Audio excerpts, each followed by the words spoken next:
Bueno, muy buenas tardes para todos y para todas.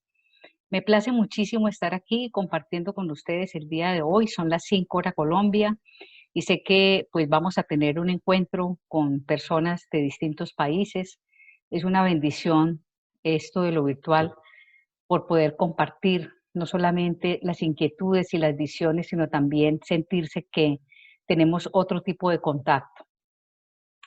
Agradezco muchísimo a Educater por esta invitación a este encuentro, que van a ser realmente dos espacios en los que vamos a tener el día de hoy y la semana entrante, el 20, donde vamos a conversar un poco sobre el nuevo código para la educación de este tiempo.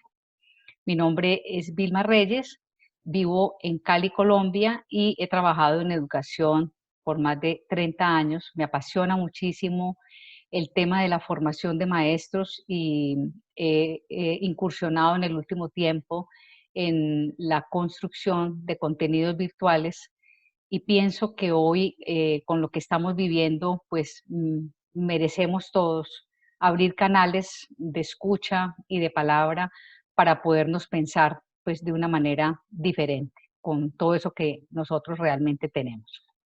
Vamos a entrar a hacer una reflexión sobre el tiempo de la educación. Cuando hablamos del tiempo de la educación, he querido poner como palabra central el kairos, que son realmente momentos especiales que estamos viviendo. Este tiempo presente nos remonta hacia otras situaciones que hemos vivido en el pasado, otras crisis que ha vivido la humanidad, las guerras, las hambrunas, las brechas sociales entre ricos y pobres, la crisis ambiental que se ha recrudecido en el siglo XX y ahora en el siglo XXI, y hoy muy particularmente con la pandemia que estamos viviendo todos sin distingo del COVID-19. Creo que todos estos momentos del Kairos nos impactan a nosotros, los seres humanos. El coronavirus ha impactado el mundo de la vida, ha impactado el mundo del trabajo y casi que podríamos decir que nos ha cambiado las coordenadas, esas coordenadas que nos permiten a nosotros mirar la vida de una manera o de otra manera. Creo que es una vivencia la que estamos todos nosotros compartiendo aquí juntos y que nos afecta de manera considerable. Creo que además de esto que estamos viviendo en esta crisis actual con motivo de la pandemia, también podemos decir que antes la educación también va viviendo una crisis, de tal manera que le han tocado dos situaciones muy complejas. Yo he denominado esto el interregno en la educación como ese espacio donde la educación está en una transición muy importante para hacerse preguntas y para encontrar nuevos caminos y respuestas. La crisis de la educación ha sido una crisis de lograr mirar dónde está su sentido para poder reinventarse en las nuevas situaciones y demandas que la están implicando de una manera vertebral desde hace un tiempo. Y por eso se ha hablado muchísimo el tema de la innovación educativa. Para resumir esta parte, diríamos que hemos transitado nosotros desde la primera revolución industrial del siglo XVIII a hoy, que es la cuarta revolución industrial de la inteligencia artificial y el Big Data, que nos pone de frente a una situación muy particular, y es que el mundo de las relaciones y de los vínculos, el mundo del trabajo, el mundo de las relaciones y de las subjetividades ha dado un vuelco tremendo en la humanidad. Y pudiéramos decir que con todo ese tránsito de la revolución industrial hasta acá, hemos vivido situaciones de mucho cambio, pero también hemos vivido momentos de mucho statu quo y de mucho inmovilismo. Y el sistema educativo de algún modo ha estado allí, intentando hacer cambios sin que el cambio haya sido una transformación de la estructura de la educación. Por esa razón, la crisis actual nos pone a nosotros en una gran encrucijada. Esto que estamos viviendo ha hecho que nos tengamos que remecer hondamente y que tengamos que pensarnos de manera aparatosa salir a apagar el incendio de tener que haber pasado de una educación presencial que nos tenía todos acomodados en una manera de agenciar el acto educativo, a una nueva manera de educar en línea, con una educación remota, donde los profesores también viven con sus familias y tienen también sus demandas del día a día, y unos estudiantes que están con sus padres de familia, también ellos en el mundo del trabajo, y digamos que esto nos ha puesto en la encrucijada de una gran complejidad de este tiempo presente. Pero creo que vale la pena, y ya lo han dicho muchos, que es el momento como de que logremos pausar y que logremos reflexivamente pensarnos un poco en el futuro para intentar no estar en esa cuerda floja que estamos mostrando aquí, sino para que logremos pasar al otro lado con mayores posibilidades, sabiendo que muy probablemente tendremos un poco de vértigo al inicio, pero que valdrá la pena haber cruzado hacia esa otra orilla. Creo que hay un cuestionamiento de fondo en este momento. Y el cuestionamiento de fondo quiere decir que la educación definitivamente no es un asunto instrumental. La educación no debe entrar en el canal de un paradigma de la producción, del sistema productivo, que eso creo que es lo que ha ocasionado que nos perdamos en el foco que debería tener la educación. La esencia de la educación es otra cosa, y por eso tendremos que recobrar esa palabra de la paideia, que nos remonta un poco a esa primera visión de lo que debería ser la condición humana, una condición que está atravesada por el sentido de la vida y por la construcción de un mundo feliz para todos, no solamente a nivel de lo individual, sino a nivel de todo el espacio comunitario que nos rodea a nosotros. Digamos que eso es una necesidad imperativa. Pero también tenemos que mirar un poco el tema del currículo, que ha sido el corazón de las instituciones educativas y que diría yo ha sido el vehículo más importante de la escuela. Nos hemos situado en el currículo con muchas certezas para lograr definirlo. Diríamos, es un currículo que nos ha permitido transmitir conocimientos, que nos ha permitido enseñar, planear y ejecutar todas las cosas buenas que hemos hecho en el aula de clase, sin duda. No hemos hecho las cosas mal. Hemos hecho las cosas muy bien, y creo que los educadores hemos sido agentes de cambio y hemos sido capaces de aportar grandemente a lo que hoy los niños y jóvenes en su adultez temprana nos están mostrando en ese camino que les hemos sembrado desde el inicio. Cuando ya pasan 14, 15, 20, 30 años, podemos ver toda la huella que hemos dejado en su ser y todo lo que les hemos aportado grandemente. Vamos a mirar algo que me parece importante, y es que tendremos que empezar a pensar también que el currículo ha estado muy en la variable de un currículo de contenidos. Hemos estado muy preocupados por los saberes, hemos estado muy preocupados por todos los lineamientos ministeriales y gubernamentales, y sin duda pues a eso hay que atender, pero yo diría que el currículo ha estado muy en su metro cuadrado y muy encapsulado en una realidad que no va más allá de los saberes y de las disciplinas del conocimiento, y esto nos ha acompañado durante muchísimas décadas. Pero ojalá pudiéramos abrir perspectiva como nos muestra esta lámina y pudiéramos irnos a analizar y a caminar por las otras fuentes del currículo que nos aportan cosas enormes, como son la visión antropológica, la perspectiva psicológica, epistemológica, y que pudiéramos nosotros beber de esas fuentes para generar lo que verdaderamente deberíamos generar en el aula de clase. Más allá de que los estudiantes tengan unos contenidos y respondan a unas pruebas, ellos puedan ser personas autónomas, capaces de conectar el aprendizaje a sus procesos de vida, a problemas de la vida real, a situaciones complejas que estamos viviendo en el mundo hoy, en nuestro contexto inmediato, pero también en contextos globales como los que están sucediendo en este momento. Creo que vale la pena el que logremos caminar por esas otras fuentes para que la escuela también pueda abrir un poco sus fronteras y pueda beber un poco de lo que está sucediendo afuera, en ese mundo de la vida, en ese mundo también del espíritu que nos dice cosas importantes que tenemos que escuchar y que tenemos que transformar de otra manera y sobre todo en una verdadera capacidad de respuesta al tiempo de hoy.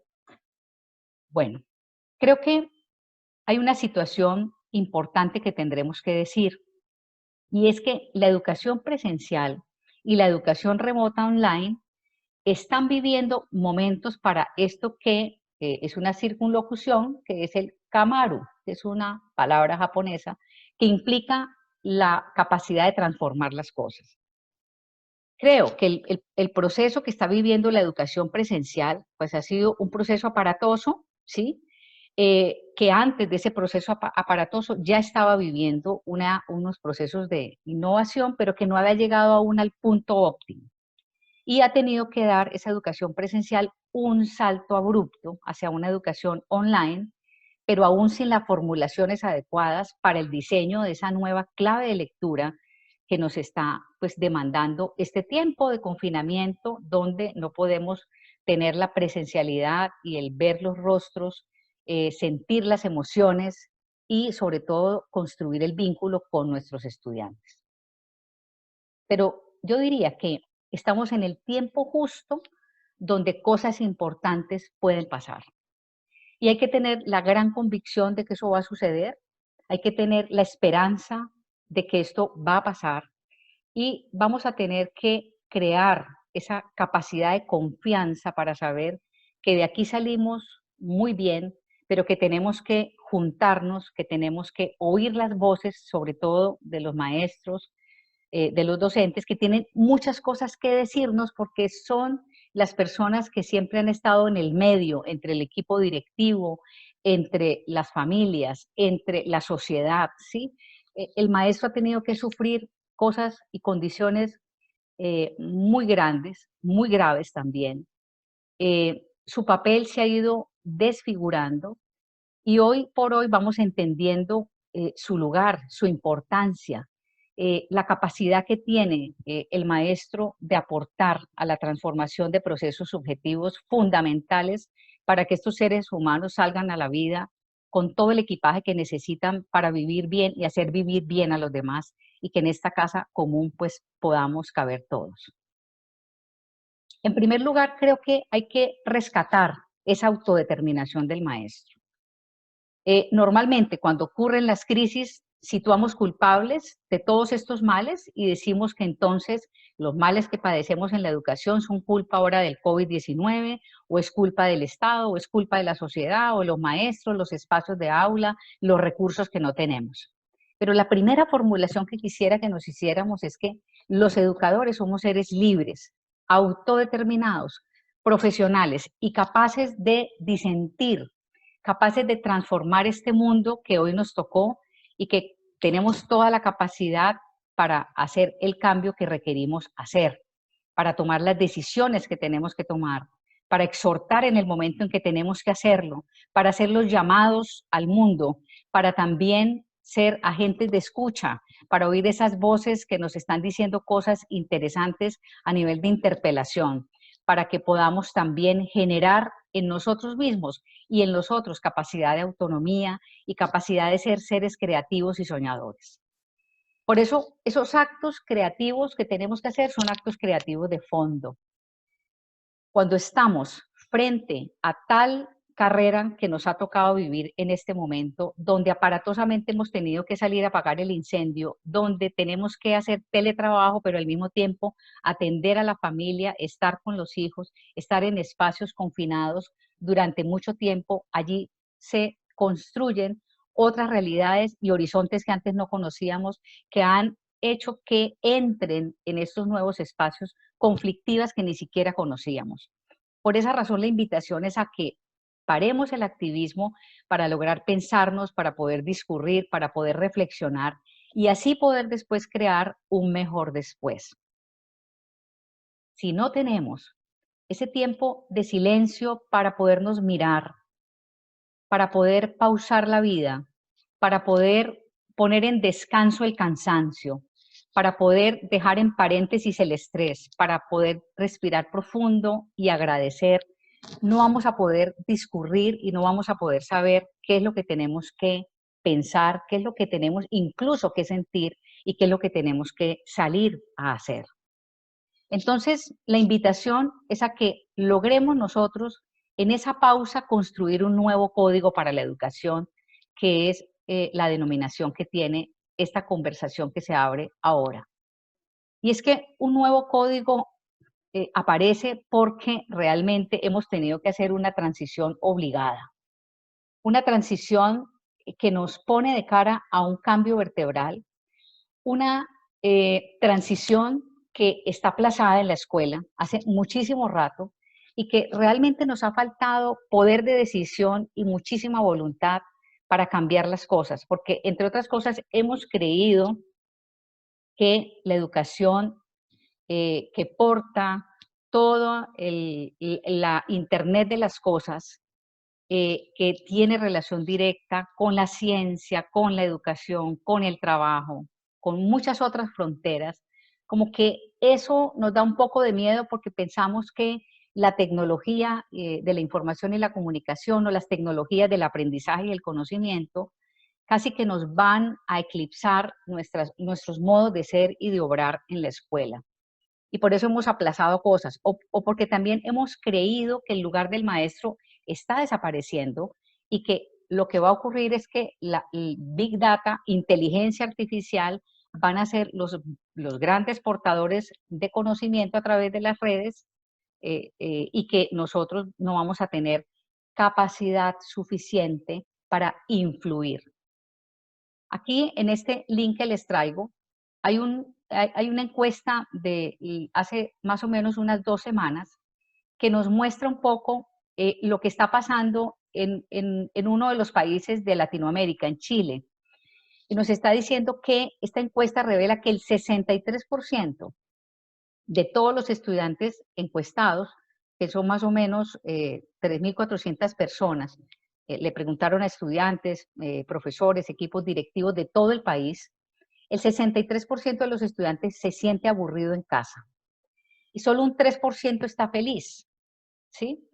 Y digamos que de esos aburridos hay una cosa muy interesante y es que el 41% ha sentido ansiedad y estrés, frustración y molestia el 35%, el 21% dijo sentir cierta tranquilidad y el 3% indicó estar feliz. Después podemos mirar esta encuesta que hizo la Fundación Educación 2020 en la ciudad de Chile. Bueno, volvamos a nuestra presentación.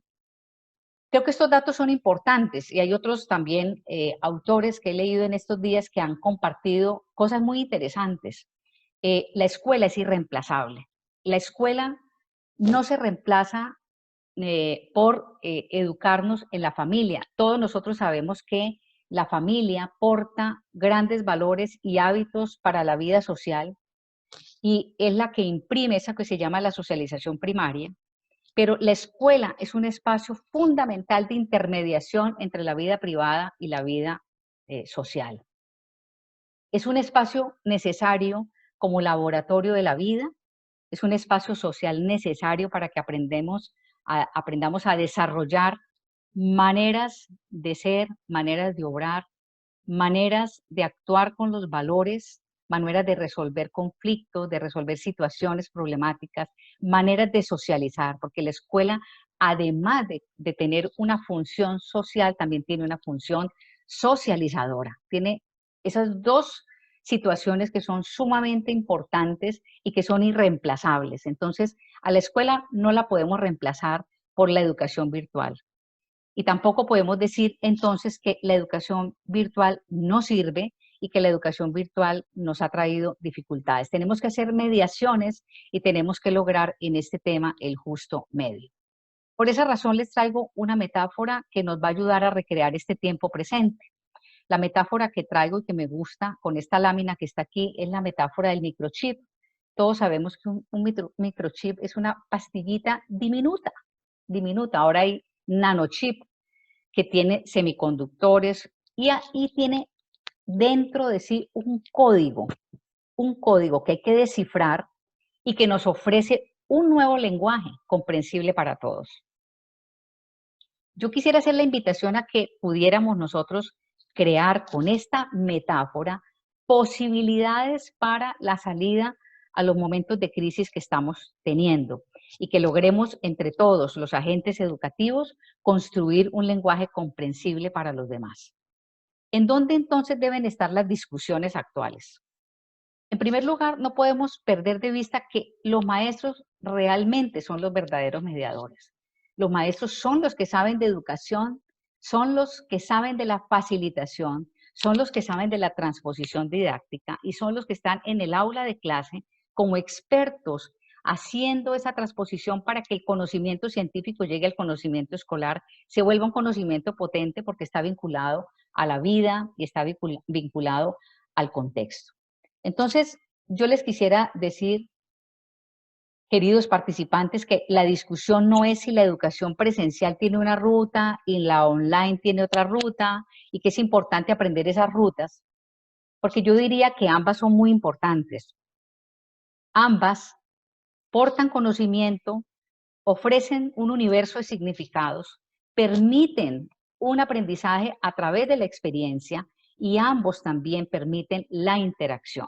La interacción virtual también sucede, también se da y es una interacción muy valiosa. Pero la clave aquí es que creemos esa metáfora del microchip, traerla al currículo. Y ese microchip del currículo, lo vamos a llamar así, lo vamos a lograr usando la ley del embudo, sacando de él lo impertinente, lo que no sirve, lo que es subsidiario, lo que no tiene sentido. Y después de que creemos ese microchip del currículo con todos los conocimientos pertinentes, vamos a crear un código. Un código, recordemos que es lo que nos va a aportar un lenguaje universal donde todos nos vamos a lograr entender y que ese código metodológico logre hacerse un lenguaje descifrado para nuestros alumnos, para nuestros estudiantes que quieren aprender para un mundo real, no para un mundo ficticio. Y creo que en esto nos debemos gastar el tiempo. Creo que nos debemos gastar el tiempo en agenciar el aula, recreando lo que tenemos y logrando transitar estas situaciones dramáticas que estamos viviendo hoy. ¿Cómo lograr ese currículo pertinente? Creo que la foto nos dice muchas cosas. Tantas palabras que nosotros portamos, tantos documentos que tenemos en la escuela, tantos proyectos integrados de aprendizajes, tenemos escritos con una cantidad de mallas curriculares donde está el deber ser de lo que debemos enseñar. Creo que es una oportunidad, queridos maestros, profesores, de lograr realmente hacer lo que hemos denominado la curación de contenidos para lograr a través de este microchip en educación la creación de conocimientos pertinentes. Y los conocimientos son pertinentes cuando estos decidimos seleccionarlos en virtud de su utilidad. Porque estos conocimientos están vinculados a proyectos de aprendizaje que tienen y que portan problemas, retos, desafíos, que tienen situaciones particulares y sociales que los estudiantes conocen, porque los estudiantes viven en este mundo, no viven ajenos al mundo, viven en el mundo y con el mundo, y los va a poner a ellos frente a la experiencia y a la vida misma. Podemos producir ese microchip, podemos usar la curación de contenidos, podemos usar el embudo, podemos tomar decisiones porque somos seres libres.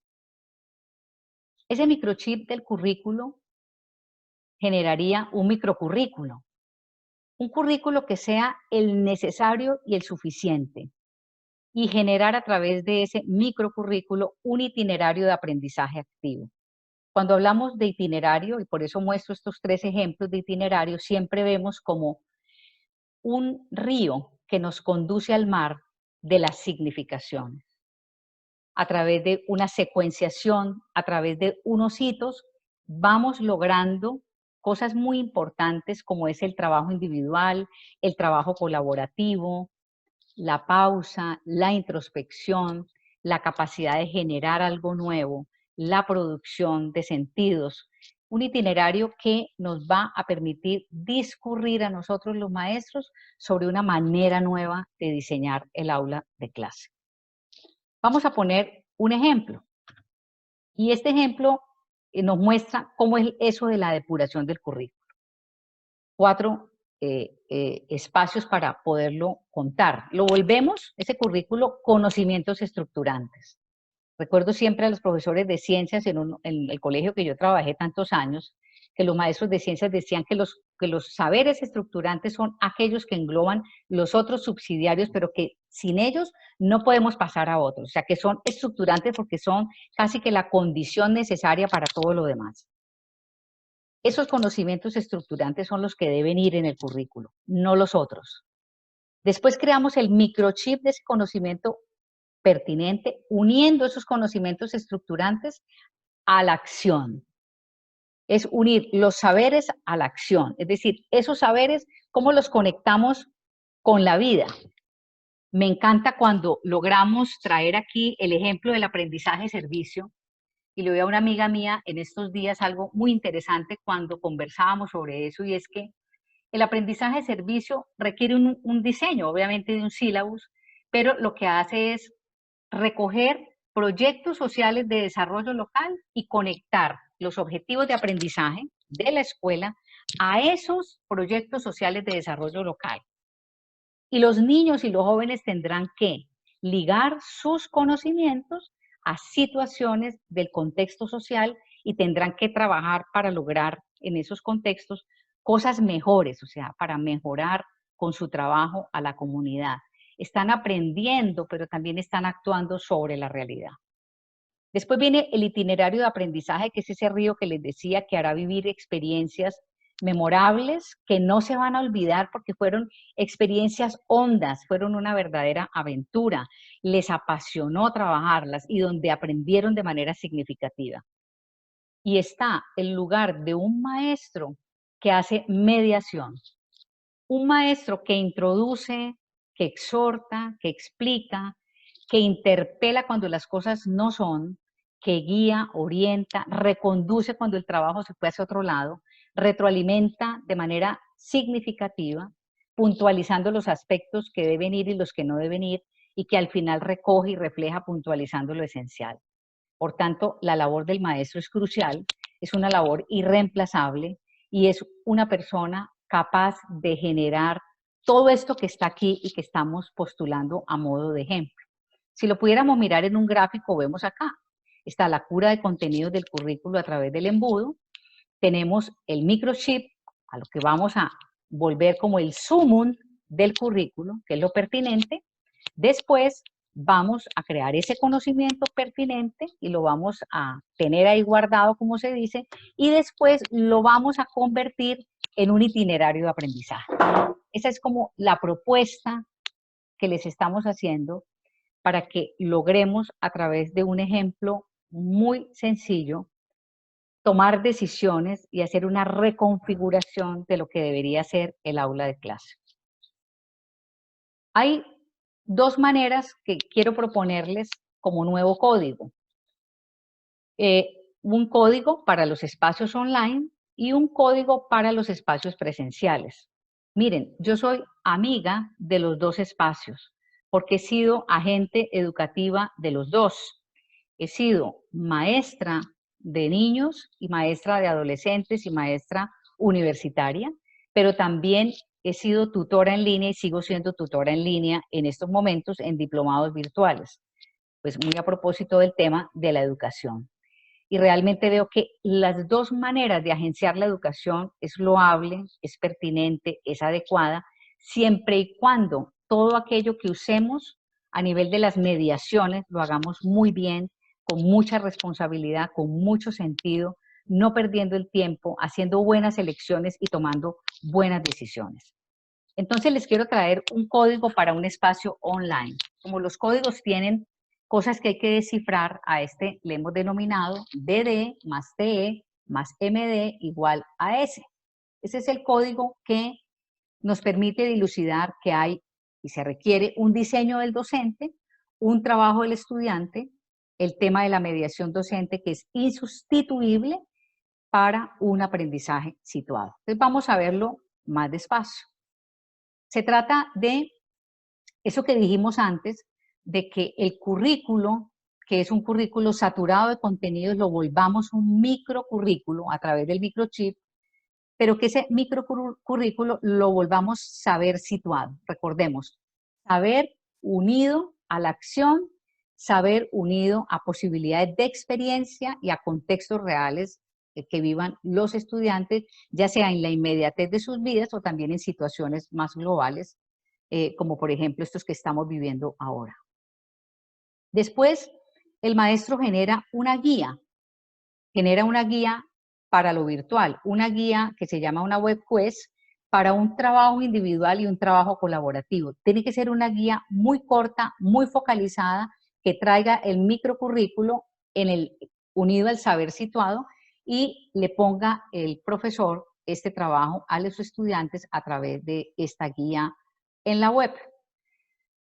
En esa guía deben estar vinculados, y eso es muy importante, pero no es como un añadido, sino como, como que es la situación de fondo, que son los procesos emocionales, los procesos existenciales, los problemas de tipo ético, político, cultural, etcétera, los procesos de pensamiento que nos ayuden a pensar y a generar situaciones de divergencia, de interpelación a lo que estamos viviendo, y también espacios web. Nosotros sabemos que la Internet, digamos, es la que conduce la información, pero la web es la base sobre la cual se ponen las cosas sobre el río del Internet.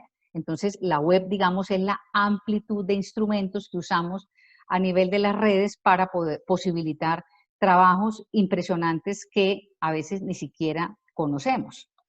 Y eso es muy importante siempre traerlo. Después de que hagamos esa guía, en esa guía vamos a generar un itinerario de trabajo virtual. Ese itinerario de trabajo virtual va a tener un primer espacio sincrónico que es muy importante y no tiene que ser una clase magistral. Tiene que ser una presentación de la ruta de trabajo donde está la selección del microcurrículo con el saber situado, ¿sí? Donde el maestro active, motive, lance la aventura y el desafío y el reto que se va a proponer para el trabajo de los estudiantes y les va a implicar en que ese conocimiento va a estar conectado a la vida, a sus emociones y al contexto. Y realmente esto va a generar todo el desarrollo de competencias blandas que hoy requerimos para un trabajo profundo y necesario y muy en el contexto de todas las habilidades del siglo XXI. En ese itinerario vamos a tener un segundo momento, que es el espacio asincrónico. El espacio asincrónico, pues ya lo sabemos, no sucede con todas las personas al tiempo como estamos aquí, sino que implica que en momentos distintos donde las personas organicen disciplinadamente, y esto es obvio, y hay que decirlo porque eso también hace parte de las funciones ejecutivas que debemos nosotros trabajar en la escuela, y es ayudar a planificar el tiempo, a que hagamos el trabajo bien, a que cuando estemos frente a una clase sincrónica estemos bien vestidos, a que estemos peinados, que nos hayamos bañado, que hayamos desayunado, que cuando estemos en los espacios asincrónicos tengamos los materiales de lectura, tengamos la guía impresa, tengamos la posibilidad de ir a nuestro correo electrónico para contactarnos con los compañeros, etcétera. En este caso es una guía, una actividad individual, perdón, que va a posibilitar muchas cosas. Un trabajo individual no es solamente lea un texto, es una lectura a través de un link que implica una tarea, que implica una rutina de pensamiento de estas tan buenas que nos ha facilitado Perkins y que están muy bien estudiadas en el proyecto Cero de Harvard y que son realmente posibilitadoras de agenciar muy bien esto que llamamos el desarrollo del pensamiento, para que los niños y los jóvenes aprendan a pensar. Y se aprende a pensar cuando podemos representar todo eso que pensamos en estructuras y en maneras de decir las cosas, de asociarlas, de contrastarlas y de poder hacer generalizaciones ulteriores mucho más profundas. Todo esto debe implicar una construcción propia, que obviamente debe estar vinculada al reto inicial que puso el maestro allá en el foro sincrónico y digamos que va a aportar a la prosecución del desafío. Y vamos a tener también, y podemos tener espacios, por ejemplo, virtuales más informales, como se denomina en las plataformas, los cafés virtuales, donde los estudiantes y el maestro escriben inquietudes, dudas, presentan sus intereses, las situaciones que están viviendo y que quisieran compartir más a nivel informal, pero que les puede ayudar a reconducir su trabajo. Está un tercer momento que es el espacio asincrónico, donde está una actividad grupal colaborativa. Es un trabajo más allá del grupo, es una actividad de colaboración donde hay roles diferenciados que implica el que cada uno ponga lo mejor de sí y que su trabajo individual sea un prerequisito que aporte el trabajo grupal, que le dé foco y que permita contrastar, debatir, llegar a consensos, siempre también con la mediación del maestro, que retroalimenta tanto el trabajo individual como el trabajo colaborativo de los estudiantes. Y finalmente, entonces, el maestro puede traer otra vez un espacio sincrónico final que implica ya el cierre con unas conclusiones alrededor de la resolución situada, aprendizaje situado, que implica el que tenga relación con la vida cotidiana, el que tenga relación con la historia que estamos viviendo, el que tenga relación con una problemática ambiental, con una problemática política, económica del momento. Interpela al maestro y abre nuevos caminos. Y muy a propósito de eso, les quiero decir que esto del aprendizaje de servicio nos sirve muchísimo para este itinerario de trabajo. Como también traigo a colación una experiencia que me comentaba una amiga que estuvo visitando colegios en Nueva Zelanda. Y lo que ella decía me pareció sumamente sugerente, y es que el currículo de los estudiantes del bachillerato, los que están en secundaria, en los últimos años, no tienen el currículo de contenidos, tienen es un currículo de la acción, que está afincado sobre la base de traer las necesidades del país, qué es lo que necesita el país y cuáles son sus grandes problemáticas. Esas problemáticas del país se conectan a los intereses de los estudiantes y con base en ello se hace la construcción del currículo de la acción. Entonces, creo que estos ejemplos son ejemplos muy potentes, ejemplos que nos sirven a nosotros para poder facilitar el aprendizaje de otra manera. Bueno, les voy a mostrar el código para el espacio. Bueno, antes de pasar para el código del espacio presencial, olvidé decir que la evaluación es un asunto transversal. La evaluación está desde el espacio sincrónico, donde el maestro traza la ruta, ve que los estudiantes están conectados, que están interesados, que lanza sus inquietudes y sus preguntas, el espacio asincrónico individual y el grupal, que también implican responder a los desafíos de la guía y que el maestro tendrá la oportunidad de poder mirar y retroalimentar a través de la plataforma que esté usando, ¿sí? Entonces, la evaluación puede ser individual, puede ser grupal, los estudiantes se pueden autoevaluar, se pueden coevaluar en los grupos de trabajo donde han hecho el trabajo colaborativo y todos pueden portar elementos importantes para la evaluación. Pero sí diría yo que el elemento crucial de la evaluación es el que podamos retroalimentar. Una calificación nunca va a sustituir el que un maestro pueda ofrecerle al estudiante dónde están sus dificultades y sus fortalezas para que él aprenda a reconducir su trabajo, logre valorar lo que hizo bien y logre saber qué fue lo que no hizo bien para que lo vuelva a resignificar. La retroalimentación es aquella que tiene el valor suficientemente potente para permitirnos aprender y significar con sentido. Bueno, entonces nos vamos al código para un espacio presencial. El código del espacio presencial, de pronto, pues muchos de ustedes lo conocen, pero descifrémoslo. Este es el DD más TIC más BW más UT más MD y tiene un resultado final de ASPFD, no PDF, sino PFD. Vamos a mirar qué es lo que trae ese código. Ese código trae lo siguiente, trae el diseño del docente, que es imprescindible, porta ese diseño del docente los trabajos individuales y colaborativos que debe realizar el estudiante, que ojalá también se puedan diseñar a través de una guía de trabajo. Y después, las búsquedas web que debe tener ese trabajo individual y colaborativo. No podemos prescindir del tema de las redes y recordando que el trabajo digamos, de las tecnologías de la información y la comunicación va mucho más allá de asuntos multimedia o de recursos como estas presentaciones de PowerPoint, como los videos que vemos, sino que también hay una serie de instrumentos, aplicaciones impresionantes para que los alumnos construyan itinerarios, líneas del tiempo, trabajen infografías, hagan búsquedas de información, creen blogs, hagan una cantidad, una suerte de trabajos importantes donde realmente la web les significa a ellos utilidad.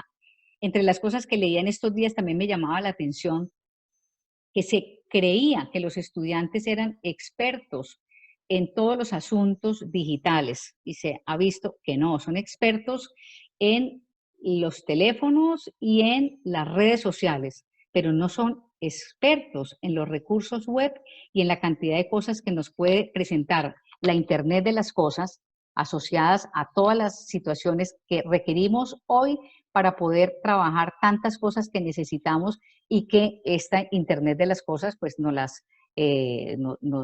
hace que sean mucho más simples, mucho más rápidas, que tengan rutas mucho más expeditas que las que hemos usado y que son mucho más profusas y más dilatadas en el tiempo. También la utilidad de lo trabajado se va a requerir aquí. Si el conocimiento no está en virtud de su utilidad, es un conocimiento que es impertinente. También la mediación docente es fundamental y esto nos va a ocasionar también un aprendizaje situado que implica un producto y que implica una difusión. Vamos a ver un ejemplo. Ustedes pueden construir otros ejemplos y lo bueno del código para el espacio online y el espacio presencial es que ustedes también a partir de aquí pueden crear sus propios códigos. De hecho, creo que muchos de ustedes tienen hasta mejores que estos que yo les estoy presentando. Y esta es una forma de que estimulemos un poco los trabajos que venimos haciendo y que vayamos compartiendo experiencias importantes. Aquí también vamos a tener como entrada el microcurrículo vuelto a saber situado. Miren, esto es muy importante. No es un capricho del momento, no es una coyuntura que nos llama a que la innovación nos dice que lo tenemos que hacer así. No, es que hemos comprobado que aquel conocimiento que no esté arraigado en la realidad es un conocimiento que no nos sirve para un después, que se olvida y que se queda en una memoria a corto plazo y que después no tiene, digamos, no nos ofrece ningún servicio. Y nuestro cerebro sencillamente lo acumula, lo deja atrás o lo anula. Por esa razón es importante que todos los conocimientos sean pertinentes y los volvamos a ver situados. Generamos una guía micro. No está bien que nosotros creemos guías con 10, 15 páginas de trabajos profusos para los estudiantes, sino que sea una guía focalizada en lo esencial, en el problema que queremos que los estudiantes resuelvan, en el punto neurálgico. Y tiene que ser una guía desafiante, exigente, potente, que los invite a ellos a resolver un desafío y que les obligue después de ese desafío a un entregable que es un producto final. También debe generar espacios de trabajo individual en lo presencial, que también implique el uso de la web y procesos de pensamiento. Insisto, procesos de pensamiento que son fundamentales no solamente para generar pensamiento nuevo y creativo, sino para aprender a pensar, que es algo importante de hacer. Hoy muchas veces no sabemos discurrir, no sabemos reflexionar, no sabemos tomar decisiones porque no hemos aprendido a pensar, porque creemos que el pensamiento, así como mi Dios nos trajo al mundo, así debe funcionar. Pero el pensamiento hay que desarrollarlo, hay que construirlo, deconstruirlo y hay que trabajarlo para que logremos pensar adecuadamente y hacer las representaciones que se requieren para que el pensamiento trabaje de manera adecuada y nos preste un excelente servicio para lo que necesitamos. Es una disciplina el aprender a pensar. Y está el trabajo grupal, que también tiene como prerequisito el trabajo individual. Yo pongo esto del prerequisito porque cuando hemos hecho un trabajo individual a conciencia, eso nos va a servir de puntal para el trabajo siguiente. Es como el resorte que nos va a impulsar a lo siguiente. Cuando ese trabajo conscientemente individual no se ha realizado, nos vamos a un trabajo grupal todavía sin el equipaje necesario para afrontar el debate, la confrontación y una construcción colectiva que va a implicar que yo también traiga mis investigaciones, mis indagaciones, mis respuestas y resultados a lo que yo tuve la oportunidad de indagar. Es un trabajo que también va a requerir la Internet de las cosas, el trabajo de la colaboración, que va más allá de reunirse unas personas a hablar de algo, sino que va a implicar el que todas puedan aportar desde sus talentos y que puedan hacer un trabajo loable. Todo esta guía micro, recordemos que como implica un saber situado, el saber situado también debe implicar sentimientos, o sea, el trabajo de la inteligencia emocional, siempre lo que implica el ethos que nos hace cuidarnos y cuidar, y que tiene que estar implicado en el conocimiento, porque no es el conocimiento per se, sino es el conocimiento para algo que puede ser en el futuro algo muy positivo que va a ayudar a otras personas, que va a aportar a situaciones particulares, que va a solucionar dificultades y que va sobre todo a conectarnos con la vida del otro y ampliar las visiones del mundo. Después el trabajo que aglutine todo, un trabajo que aglutine lo individual o grupal para encontrar un resultado y crear y generar un producto final que debe ser exigente, que no debe ser un producto final que sea predecible, sino que sea algo nuevo, algo creativo, algo que implique trabajo, que implique tiempo, que implique búsquedas, hablar con personas, resolver situaciones, llevar a cabo laboratorios, hacer muchas cosas para lograr ese resultado. No es un asunto de 1, 2, 3 y ya no más, sino que va a implicar todo un itinerario que ahora vamos a ver. Y al final debe consensuar la difusión, se debe consensuar esa difusión. Y es donde la vamos a difundir, ese resultado donde lo vamos a mostrar. Vamos a invitar a los papás, vamos a ir a la alcaldía, vamos a ir a la Junta de Acción Local del barrio, vamos a llamar al rector, a la rectora del colegio, o al equipo directivo para mostrarles la solución a esto que encontramos con el tema de las basuras del colegio. Vamos a ir donde están todos los artistas de la ciudad localizados en tal lugar para poderles hacer una propuesta que les ayude a difundir a ellos a través del teatro situaciones conflictivas que están viviendo los jóvenes, etcétera. La difusión es fundamental porque con la difusión adentro o afuera de la escuela logramos el que se afinque el conocimiento, que se apropien del conocimiento y que esta experiencia realmente sea memorable y no se olvide. Por esa razón, digamos, la propuesta de todo este trabajo, pues es un itinerario, como lo hacíamos con el código online, y es que se presente la ruta de trabajo, que se active la motivación, que esté la actividad, que estén en las actividades, las construcciones propias vinculadas al reto, la evaluación individual, las rúbricas, los espacios intermedios donde vienen otros agentes educativos, donde tenemos espacios multimedia, donde tenemos presentaciones en vivo, entrevistas, invitados especiales, actividades de colaboración grupal, donde tenemos que construir cosas juntos, donde tenemos que hacer cosas que sean objetos de trabajo o artefactos, como también cosas que sean más del grueso de lo mental, ¿sí? Evaluación de los productos, rúbricas coevaluativas, entrega de productos finales, difusión, etcétera. Todo esto con la gran mediación del maestro, que es el agente que está reinaugurándose con una nueva manera de diseñar el aula y con una forma de hacer la mediación, la facilitación y la mentoría con sus estudiantes. Pues, queridos participantes, vivimos tiempos difíciles, creo que el confinamiento nos ha puesto de cara a pensarnos muchas cosas. Hay cantidades de artículos, de videoconferencias, de espacios como este, en cantidades que nos pueden abrir fronteras y en otro caso también nos pueden cerrar las fronteras que tenemos. También debemos tener la buena elección de qué es lo que queremos oír, qué es lo que nos puede aportar sentido a lo que venimos trabajando en nuestras instituciones. Y antes de despedirme, quería proponerles a modo de conclusión algo muy bello que aprendí de un arzobispo que ya murió y que vivió mucho tiempo en el Japón, que se llamaba Joseph Ito. Y él decía, usando esta circunlocución también, que me encantan estos términos, Gotaisetsu Nisuro, que significa considerar a alguien importante, valioso, querido, precioso, un tesoro.